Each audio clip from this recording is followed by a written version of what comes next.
सबसे पहले तो मैं आपको मुबारकबाद देना चाहूँगा कि आपकी फिल्म तैयार है। Thank you. और सबसे पहले तो मैं ये पूछना चाहूँगा आपसे कि आपने कभी सोचा था कि मैं आपको आके इंटरव्यू करूँगा? मैंने कभी नहीं सोचा था सर, ये बस हो रहा है बस। जी जी जी, पता नहीं कैसे हो रहा है।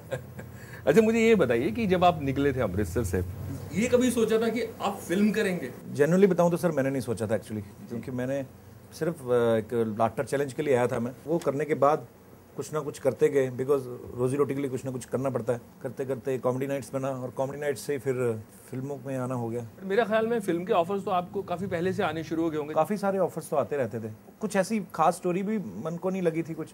फिर ये वाली स्टोरी जब हुई अब्बास मस्तान सर की फिल्म, तो ये मेरी टीम में ही है राइटर, अभी ये दूसरे रूम में बैठे हैं, वो मेरे शो में लिखते हैं। तो उन्होंने ये स्टोरी लिखी थी एक्चुअली, तो उन्होंने अब्बास मस्तान सर को सुनाई ये स्टोरी, उनको अच्छी लगी। उन्होंने काफ़ी 1.5-2 साल से उनके पास थी ये स्टोरी, तो ये फ़ोन करके पूछते रहते थे कब बना रहे हो कब बना रहे हो। बोलते हमें कोई इस कैरेक्टर को जस्टिफाई करने वाला कोई मिलेगा तो हम लोग करेंगे। फिर जब ये कॉमेडी नाइट्स आया तो फिर अब्बास मस्तान सर ने देखा तो उन्होंने बोला कि यार तू कपिल से क्यों नहीं बात करते हम लोग। तो उन्होंने कहा कि मैं तो कपिल के साथ ही काम करता हूँ। तो मुझे बोलते हैं फिल्म आपके साथ करना चाहते हैं। मैं कहा डेफिनेटली करते हैं। आपने उनसे नहीं पूछा भाई आप तो थ्रिलर बनाते हो, आप मेरे से? हाँ मैंने पूछा। फिर वैसे ये भी फिल्म थ्रिलर है।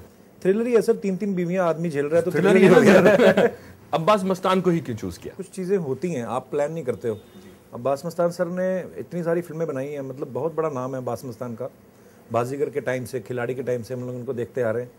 सो कभी ये तो नहीं सोचा था मैंने कि अब्बास मस्तान के साथ फिल्म करूंगा, और वो भी आउट एंड आउट कॉमेडी। उन्होंने भी नहीं कभी सोचा होगा मेरे ख्याल से। तो करते करते करते ये बड़ी कंप्लीट बड़ी मज़ेदार फिल्म बन गई जी, गलती से। जब आप निकले थे अमृतसर से जी, कभी भी कोई आदमी स्टैंड अप कॉमेडियन बनने का सपना लेके तो नहीं आता जी। वो ये सोचता है कि यार या तो मैं एक्टिंग में चला जाऊं या मैं... मुझे सिंगर बनने का शौक था। हाँ मुझे वही लगा सिंगर बनूंगा। फिर मैंने देखा पंजाब में इतने सारे सिंगर्स थे ऑलरेडी, तो फिर एक टाइम ऐसा आया कि जब खुद सिंगर्स अपनी जेब से पैसा लगा के एल्बम करने लगे, तो मुझे लगा कि भाई ये जेब में तो है कुछ नहीं तो क्या लगाएंगे। थिएटर तो करते ही था साथ, तो मैंने कहा चलो एक्टिंग में कुछ करेंगे। फिर उन दिनों में जब लाफ्टर चैलेंज आया ना, तब stand up comedy actually India में इतनी पॉपुलर भी नहीं थी। फिर लाफ्टर चैलेंज के बाद से जो है वो माहौल बदला, वहीं से शुरुआत। फिर मैंने सोचा कि यार और बाकी चीज़ें बाद में देखेंगे, पहले लाफ्टर चैलेंज में जाएं। ये लोग मैंने सुना था शोज वोज करते हैं, अच्छा पैसा कमाते हैं। बाकी और मैंने किसी चीज़ का प्लानिंग अभी तो विश्वास हो गया ना कि अच्छा पैसा कमाते हैं। अभी हो गया। जब आप लाफ्टर चैलेंज में आप आए थे जी, अब पहली बार तो आपका रिजेक्शन हो गया था जी, और फिर रिजेक्शन के बाद आपका वापस आपने जीता भी। रिजेक्शन होने के बाद और जिस तरह के माहौल परिस्थितियों से आप आ रहे थे, धक्का लगा था कि यार कुछ नहीं होगा, क्योंकि ये मुंबई शहर ऐसी जगह है, मुंबई शहर में बोलूँ तो ये ऐसी जगह है कि जहाँ पे आदमी आने से पहले 100 बार सोचता है, आने के बाद 100 बार सोचता है, और फिर उन 100 बार में ये भी सोचता है कि मैं वापस चला जाऊँ। सर बड़ी बार हुआ ऐसा, मैं एक बार नहीं मैं तो 10 बार वापस गया हूँ।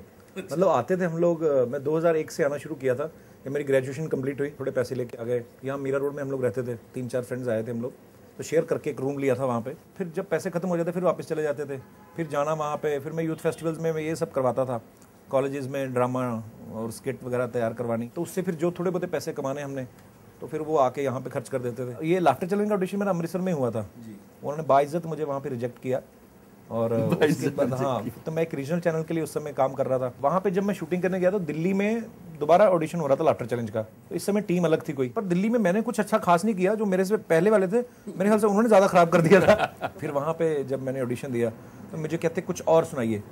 फिर मुझे लगा ये जो कुछ और आया ना, तो मतलब इसका मतलब पहला वाला उसको पसंद है, अभी और सुनना चाह रहा है। फिर मैं सुनाता गया, फिर उसने क्लैप किया, फिर मुझे लगा कि अच्छा ठीक है अभी बात बन सकती है।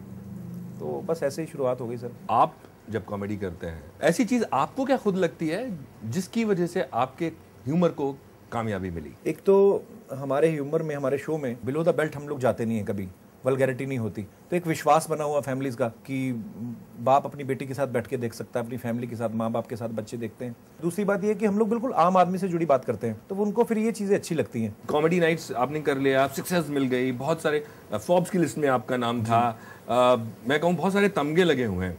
अब जब आपको फिल्म मिली, आप अपनी मॉम से बहुत क्लोज हैं, फिल्म मिलने के बाद मॉम का क्या रिएक्शन था? फिर वो बड़े खुश हैं एक्चुअली, क्योंकि अब तो मेरी मम्मी भी स्टार हो गई है। मम्मी शो में आती है, मैं देखा है उनको। हाँ, तो अभी मेरी सोसाइटी में जाओ तो मम्मी के साथ लोग फोटो खिंचवाने लगे होते हैं।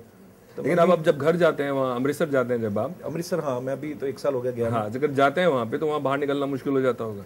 बाहर जाने की जरूरत नहीं पड़ती, घर पे लोग आ जाते हैं। बट ये जो पूरा करीब 2 साल का ये वक्त, मैं कहूँ जब से आपका कॉमेडी नाइट शुरू हुआ है, संघर्ष फिजिकली मेंटली कितना है? कई बार दिल भी नहीं होता है, कई बार सेहत ठीक नहीं है और दिल नहीं होना और उसके बाद हंसाना। हाँ, फिर वो करना पड़ता है, बिकॉज टीवी एक ऐसी चीज़ है, आपको कैसे भी करके आपको एपिसोड टेलीकास्ट करना है, बिकॉज लोग पब्लिक वेट कर रही है। फिर मुझे ये लगता है कि चलो यार मेरी सेहत ठीक नहीं है या जो भी है, लेकिन ये जो 150 करोड़ लोग वेट कर रहे हैं हर हफ्ते, तो उनकी सेहत इससे ठीक हो जाएगी।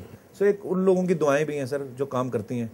सो मुझे लगता है, क्योंकि 4-6 महीने से मुझे ये प्रॉब्लम हुई थी स्लिप डिस्क की, लेकिन मुझे पता नहीं था एक्चुअली कि क्या हुआ है। मुझे लगा नॉर्मल पेन है तो चली जाएगी, फिजियोथेरेपी करता रहा। फिर जब हम लोग अभी US कनाडा गए, मैं आपको क्लिपिंग्स दिखाऊंगा उसकी, इतना प्यार लोगों का, 15-15 हज़ार लोग वैंकूवर में, टोरंटो में। तो मुझे लगा यार अगर थोड़ी सी हमें लगता है कि हम संघर्ष कर रहे हैं, मेहनत कर रहे हैं, या बीमार हो गए, ये हो गया, लेकिन जब इतना प्यार मिलता है वो सारी चीज़ें गायब हो जाती हैं उस समय। तो बीमारी में कैसे आपने मैनेज किया है?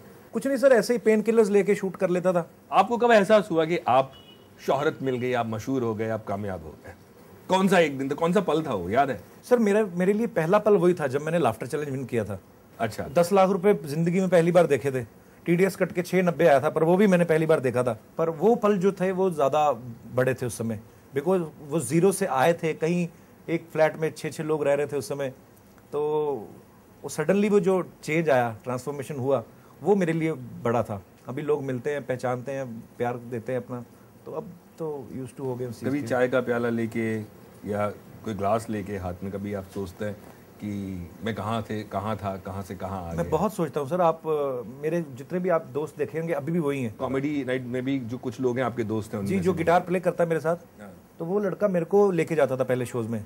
उनका एक ग्रुप था पंजाब में, तो वो मुझे 300 रुपया देते थे कोरस करने के लिए। तो फिर उनका ग्रुप किसी कारण टूट गया, तो हम दोनों बेकार हो गए हम लोग। फिर धीरे धीरे करके मेरा ये शो जब आया, तो मैंने कहा इसमें तू आ, तो हम लोग साथ में चलते हैं।